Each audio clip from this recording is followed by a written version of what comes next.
prends l'exemple de Marwan qui, il y a maintenant un an, je l'ai accompagné. Donc, il a commencé donc, avec un bien. Aujourd'hui, il a 7 biens. Donc, il est parti sur vraiment un bien tous les mois et demi au final.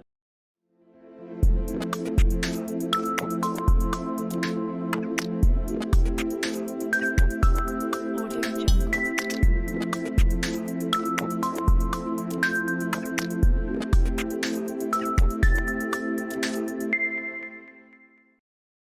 Pourquoi se lancer dans l'activité de sous-location professionnelle? Dans cette vidéo, on verra ensemble les avantages, mais aussi les inconvénients liés à la sous-location professionnelle. Salam alaikum, je me présente, je m'appelle Khalid et je suis le fondateur de la méthode EasyLock Immo Éthique. Une méthode qui permet à n'importe qui de pouvoir générer des rentes immobilières sans passer par la case banque, sans riba, sans être propriétaire par le biais de la sous-location professionnelle. Donc, commençons par les avantages. Les avantages, il y a la flexibilité. Sachez une chose, si le bien que vous avez récupéré, que vous exploitez pour une raison X ou Y ne vous intéresse plus, vous pouvez restituer les clés à tout moment, tout en respectant bien évidemment un délai de préavis, quelques semaines, quelques mois. Donc, ça peut être très très rapide.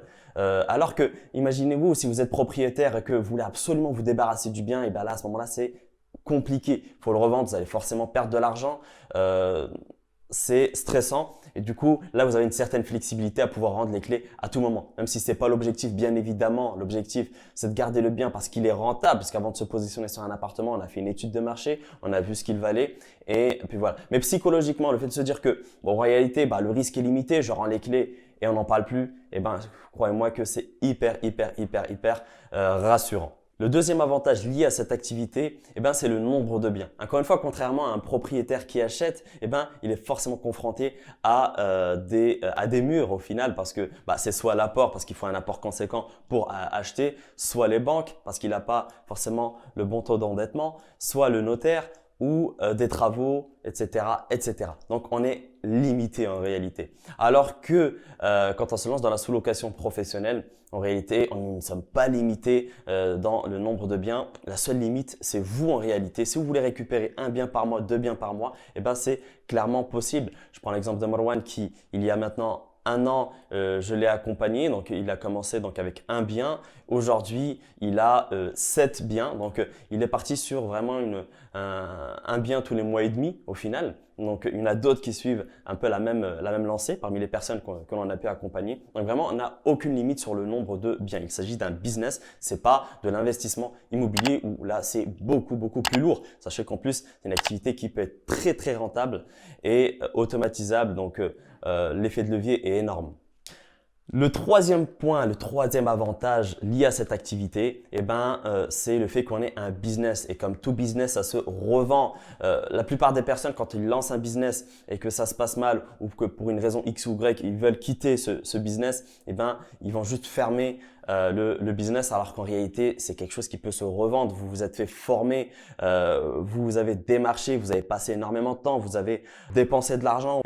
Sachez que ça se monétise. Ça se monétise parce que si votre entreprise génère un certain chiffre d'affaires et qu'il y a donc un portefeuille avec des contrats, sachez que ça peut se revendre à prix d'or. Ça peut se revendre à prix d'or. Il y en a même qui se sont lancés dans ce marché-là, lancer le business tout simplement. Dans n'importe quel domaine, au final, la sous-location ou autre. Et au bout de 2 ans, avec un certain chiffre d'affaires, ils revendent le business à plusieurs dizaines de milliers d'euros. Donc voilà pour ce qui est des avantages. Parlons maintenant des inconvénients. Parmi les inconvénients, il y a le fait est que ce soit une activité très réglementée. Il va falloir faire très attention, il va falloir faire les choses en bonne et due forme, avoir une bonne structure avec une société, respecter tout le cadre légal. Dans le cadre légal, il y a tout ce qui est lié à l'urbanisme avec les changements d'usage, les principes de compensation. On va parler des différentes notions liées à l'immobilier avec les règlements de copropriété ou autres. Donc, bien respecter tout cet aspect-là, c'est extrêmement important pour bien dormir la nuit parce que ça n'a pas de prix. L'autre inconvénient, c'est la façon dont on va exploiter l'appartement. Parce que l'appartement, on va l'exploiter en location courte durée. Qui dit location courte durée dit forcément va-et-vient. Donc, qui dit va-et-vient dit forcément problème avec le voisinage, dit forcément des personnes mal intentionnées qui passent dans l'appartement. Maintenant, l'objectif, c'est de mettre en place des choses pour avoir le moins de problèmes possible. Effectivement, si on exploite l'appartement en mode amateur, sachez que vous allez avoir beaucoup de problèmes. Moi, de mon côté, ou les personnes que j'accompagne, quand on va exploiter le bien, on va l'exploiter de manière professionnelle. Sachez que c'est un métier, c'est de la location courte durée, c'est de l'hôtellerie. Ça se fait pas comme ça en claquant des doigts.